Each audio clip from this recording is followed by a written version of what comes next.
আসসালামু আলাইকুম। সবাই কেমন আছেন বন্ধুরা? আশা করছি সবাই ভালো ও সুস্থ আছেন।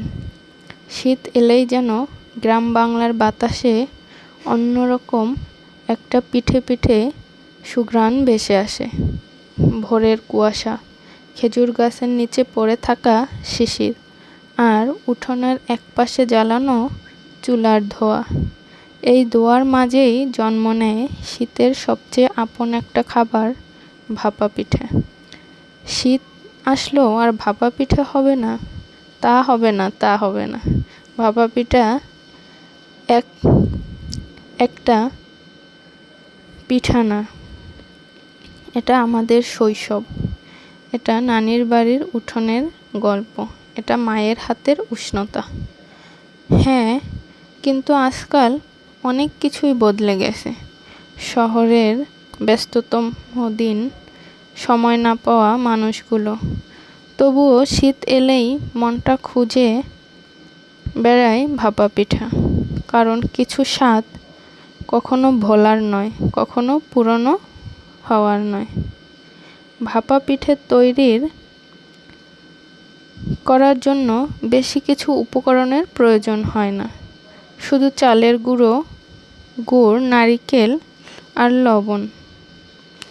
তারপর ছেঁকে নেওয়া হয় মিহি চালের গুঁড়ো। এই গুঁড়োর ভেতরেই লুকিয়ে থাকে ভাপা পিঠার প্রাণ। সাথে তাজা নারিকেল কোড়ানো। তার সাথে যদি থাকে খেজুরের গুড়, তাহলে তো কথাই নেই। এই নারিকেল গুড়ের মিশ্রণটাই ভাপা পিঠের হৃদয়। দুটো নারিকেল আর গুড়ের মিশ্রণ যেন স্বাদকে দ্বিগুণ করে তোলে। হ্যাঁ, এবার চলে গেলাম দ্বিতীয় ধাপে। হাঁড়িতে পানি দিয়ে চুলায় বসিয়ে পিঠের সাজ দিয়ে আটা অথবা ময়দার পুর এমন করে দিয়ে দিলাম যেন হাঁড়ির ভেতরের ফুটন্ত গরম পানির ভাপ একটুও বাহিরে না বের হতে পারে। তারপর পানি ফুটলে ভাপ তোলা হাঁড়িতে কোনো ছোট একটা বাটিতে সামান্য চালের গুঁড়া নিয়ে মাঝখানে নারিকেল ও গুড়ের পুর, তারপর আবার সামান্য চালের গুঁড়ো দিয়ে আলতো হাতে চেপে চেপে হাঁড়ির উপরে দিয়ে ঢাকনা দিয়ে দিলাম। ঢাকনা পড়তেই শুরু হয় অপেক্ষা। এই অপেক্ষার মাঝেই জমে ওঠে গল্প। কে কতটা গুড় দিল, কে কতটা নারিকেল দিল। হ্যাঁ, আর সবচেয়ে মজার হলো তো কার পিঠে সবচেয়ে নরম তুলতুলে হলো। ভাপ উঠতে উঠতে পুরো ঘরে ছড়িয়ে পড়ে ভাপা পিঠের মিষ্টি ঘ্রাণ। কিছুক্ষণ পর